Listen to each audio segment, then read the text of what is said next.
Alright, man. So, I decided I kind of figured I would do a video game vlog today. And I will get back to you, my frillies, because tomorrow's International Lolita Day. I just got to think of something to talk about first. But I wanted to talk about video games right now, because I got 3 pieces of good news between yesterday and like about 20 minutes ago that I'm just like about to just explode into all these little tiny pieces.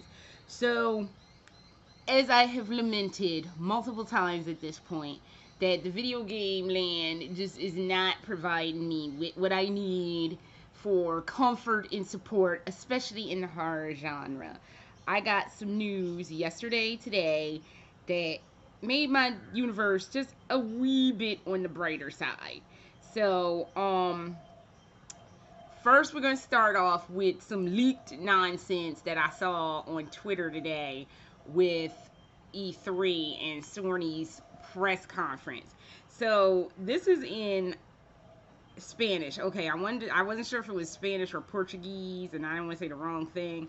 A possible filtration of E3 Sony and appears a MGS3 remake. Y'all know that Metal Gear Solid 3 is my all-time favorite game on the face of the earth. It just, for me, had everything. So, apparently, and this is what the leaked footage, hold on, I know, I gotta turn this down, because it's too bright, and now it's too dark. Alright, that's the leaked footage of what it's supposed to be talking. Yes, it's blurry, but I will read off to you. Sony PlayStation press conference, E3 2018. E3 2018 is at the bottom there. Sony or PlayStation games mashup trailer, Days Gone, The Last of Us Part 2, Splinter Cell Apocalypse, Devil May Oink 5, Yakuza 2, Shinumi,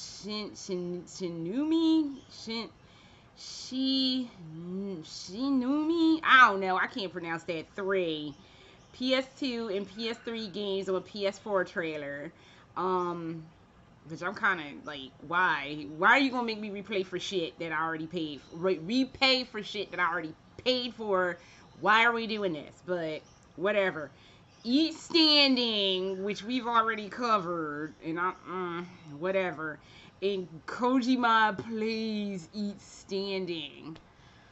What the fuck ever. And Resident Evil 2 remake made it on here. I was like, what? So maybe they weren't lazing out after all. Maybe they did apply themselves. Maybe that's why they feel like they can go off and go eat dinner and drink their lives into a stupor, because they're done with whatever they need to be done with.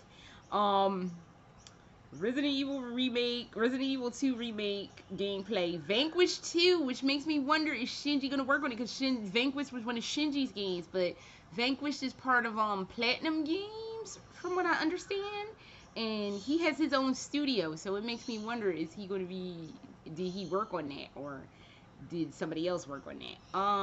Spyro Reignited launch trailer and gameplay. Kingdom Hearts, or as I like to call it, Kingdom Hearts 3. Sorry, I'm not really a square penis Enix kind of chick. Beyond Good and Evil 2, Metal Gear Solid Snake Eater remake, which this could be profoundly good, it could be profoundly bad. They could just take the shit they had on their pachinko machines, which I gotta talk about that a little bit, and had just taken all of that footage and spun it into a full game or whatever. But there's that. Marvel Spider-Man Let It Go, and Anal Fantasy 7 remake launch trailer, and then that's how it's going to end. So normally I don't get all wrapped up, and I like to kind of keep it as a surprise, and I should have said it was a spoiler. So I'll probably do a little bit of editing on this video. So like, yeah. But that's looking promising. I'm like, oh my god. So apparently Capcom did get their shit together. I don't know how much of their shit they got together, but apparently they're going to be talking Resident Evil 2 remake. still not pro Resident Evil 2 remake. There's not anything anybody can say or do to make me be like, ooh, Resident Evil 2. I like Resident Evil 2 where it is. I kind of wish they would do, because I was watching a Let's Play of Resident Evil 3, and that still scares me to death. It's something about Nimmy chasing you damn going stars. Although every time I have him go stars, it's just because he just seemed like he just went in jail. Which makes me think of a question for you Resident Evil devotees. If Wesker was still in Raccoon City and in the mix during the time of Resident Evil 3, would Nemesis had to have gone after him too? Because he was the captain of stars, and that's just a question that just kind of randomly popped up in my mind as I was watching it.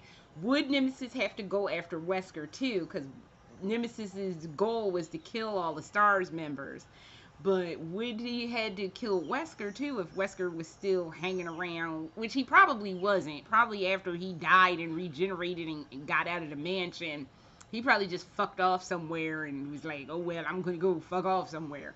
I have a fan fiction I found recently, not just double sidebar, but I got a fan fiction I found recently where I said he made millions of dollars upon his death, that after the mansion, or I should say during the mansion incident, that he made like a lot, like a shitload of money. So I don't know, but yeah, that was part of the news. The other part of the news for E3, I'm just gonna skip it. All right, let's talk real quick about the E3 thing. Last of Us 2. I know it's gonna be good. It's not that I doubt that it's gonna be good. I kind of like The Last of Us where it was, where it ended. But I'm okay with The Last of Us sequel. I think this is going to be real hot, and I will most definitely partake in it. Eat Standing we covered, and no. Devil May Oink 5. I guess I've always kind of like Devil May Oink. Like, I've just, like, last year or 2 years ago now, almost 2 years ago, the day of that awful presidential election, I just played video games because I didn't want to be bothered with news or hearing anything. So I just played video games all day, and that was like the first time I had actually played Devil May Oink 4. And it was, I don't even know where I stopped, but it was like I was just kind of mindlessly playing, but not a fun kind of, because you can mindlessly play something and it's fun.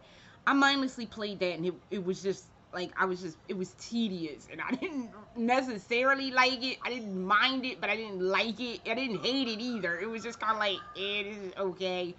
And that's kind of not what you want from a video game, to be like, it's alright. But, I don't know. So, and then that last DMC mess, I got the demo today. I fucking deleted that demo, because that game was, it was not what I was trying to hear get talk to me. I don't know what the fuck I was trying to hear, but that bullshit was not it. So, and like I said, I don't know if they're just pulling the pachinko stuff off of the pachinko machines for MGS3, but I'll bite on it, especially if they have David Hayter doing Snake, which he should have been doing Snake, which I'm not going to get into all of that, but if they bring the voice actors back for that, then I guess I'm okay with it.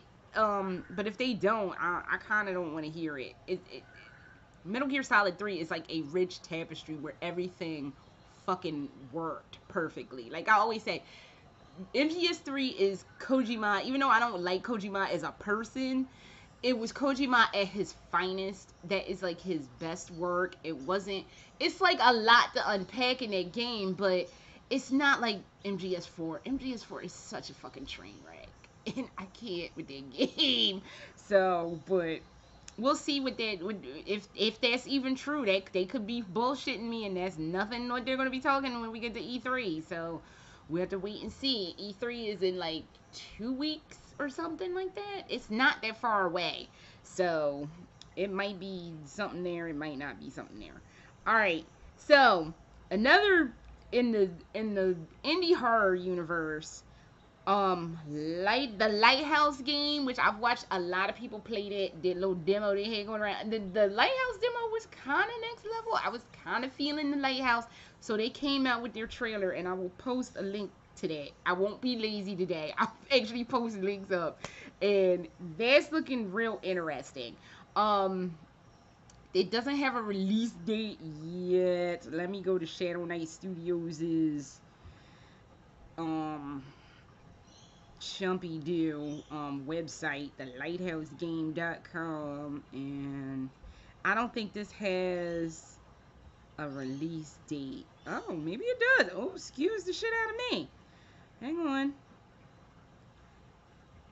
It's loading something. So, oh no, this is some con that they're going to, some dream hack. I'm losing my voice. That's not good. Some junk called Dream Hack. It's as seen on Kickstarter. La di da. The game. I don't think this has a release date yet. It has some pre-order. Add to your Steam wish list. Wait a minute. Wait. Add to your Steam wish list.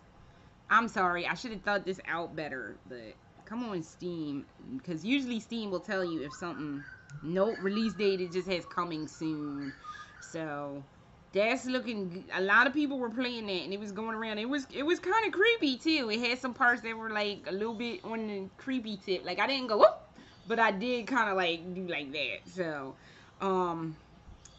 their new trailer was looking real good, and I'm like, oh yeah, baby. Then there's another game that I'm looking forward to, which we got to get out of this Lighthouse mess and go to Crying is Not Enough. This I am waiting for with bated breath. It is a third-person horror game, and it's looking real creepy, and I cannot wait for somebody to get their hands on that. Cause yes, I talk about horror games. I love horror games. I can't play horror games for shit, cause I just get so fucked up on them. But Crying is Not Enough look real good. It has all the earmarkings of just everything I've been waiting for my entire life this year, and I'm like, please Jesus, let this game come out. This also does not have a release date, which makes me kind of like, oh, but it looks like they're getting there, and it might be coming around soon. So probably I'm gonna speculate. Hopefully by the end of the year, it'll be out. Maybe that's when all the like indie horror games will start flooding the market. Like the end of the year, they'll start flooding out, and you know, and they'll start getting their shit together, because it's been so dry this year. It's just been just so fucking dry on the horror front this year. Only thing we've had, everybody currently is playing Agony. I can't get into Agony. I tried to watch that demo. I tried to get into it. I cannot get into it like that. I've tried multiple times with Agony. And I'm not saying that it's probably not an excellent game. Some games are better to play than actually watch. I think that's one of those games that's actually better to play than it is to watch it. Because watching it is like somebody stick pins in my fucking eyes, because I can't deal with this. So I'm not into Agony. Not like that. But my phone is having a fucking meltdown. What the fuck? Okay, phone. Okay, yeah, why don't we do this, Mr. Phone? Okay, here we go. Okay, and the last thing I want to share for Video Game World, I didn't fucking repost this. What hot fucking shit am I going into? Wait a minute. Well, I don't need my phone for that. So, I am on their website right now. Let me move this so I can read it. And one of the games I've been waiting on with bated goddamn breath for so long is getting ready to come out. And that is Lust for Darkness. They just posted some shit on Twitter. They had their trailer for not, I don't have to read it in quotes, but they had their trailer up, and it's got some nude lady all looking back at you like, oh, I'm naked, and it's like some side boob all showing, and like she's like naked in the bed, and then it's like flashing things, like hints of like shit that's gonna go down. I'm telling you, smut, horror, and Mozart all in one game. I am fucking done. This bad boy is coming out June 12th. I am hoping like a lot of people break that out. I'm hoping Survival Horror Network or No Skin, because those are my two favorites. If I'm gonna watch something with zero commentary, I would much rather watch No Skin or Survival Horror Network do their thing than, you know, because sometimes the commentary, I love, like, the commentary people I watch, they tend to be really good with the commentary, but some people in their commentary, it's just like, just don't talk, just please don't. But oh my god, Lust for Darkness is coming around. Oh my god, it's finally happening. I'm finally getting some horror goodness. It's been too long. They've been holding it down and like not in a good way, and it's like it's so hard. Some good ass horror in my life, and it's got horror and smut in it. She was naked on the bed, like I said. She had some side boob working. This is going to be great. What the hell just happened? I felt like something was either pulling or slipping or something. It was weird. Like something would pull my hair and then like, it was weird. Sorry about that. But yes, Lust for Darkness. Lust for Darkness. So June 12th, be there, or I don't even know. But I'm hoping somebody I know plays this, because I'm telling you what is going to be lovely. So that, oh, and I wanted to talk about Konami real quick, because the Bloodstained Curse of the Moon, I think is what it's called. It's for those of you who just have been living in a cave for like 4, 5, 6 years. We all know the state of Konami and Castlevania, and just the general state of Konami and as a whole. So the guy Kuji Igarashi, who kind of revamped the entire Castlevania franchise with Symphony of the Night, left Konami a while ago. I think it's been about 5 or 6 years now. And there was a whole big Kickstarter that he wanted to do something that was like Castlevania, but of course it obviously can't be Castlevania since he doesn't work for Konami anymore, and that's their IP or whatever they call it. And he came up with this game called Bloodstained. I always get this fucked up, but it's like Bloodstained something something something. I always call it Bloodstained Minuet of Crazy, because I can't remember the last part of it. So if the Kickstarter for the main game made like a couple whatever X amount of money, they were going to come out with this mini game. The mini game came out and I watched. It looked hard as fuck. I'm like, oh my god, this game looked hard. A friend of mine played it. She was like, it's either me or this game is fucking hard. The game looked hard. I'm going to say the game looks hard. So, it looks like some fuckery that was going down in Castlevania 3, and I got fucked up real bad the last time I played Castlevania 3. I got fucked up on a crow. I had full health and got fucked up on a crow, where I had to get into a boss fight with 2 little bars of health because I got fucked up on a crow. So it looked that level of difficult. So the minigame came out, and everybody was all abuzz about it. Like, that's all everybody on YouTube was fucking talking about. Like, oh my god, Bloodstained, Curse of the Moon, you gotta play it, you gotta get it, and it's on everything. It's like on Steam, it's on PlayStation, Xbox, fucking Switch, it's on everything. So there's like not an excuse for you not to play it if you're interested.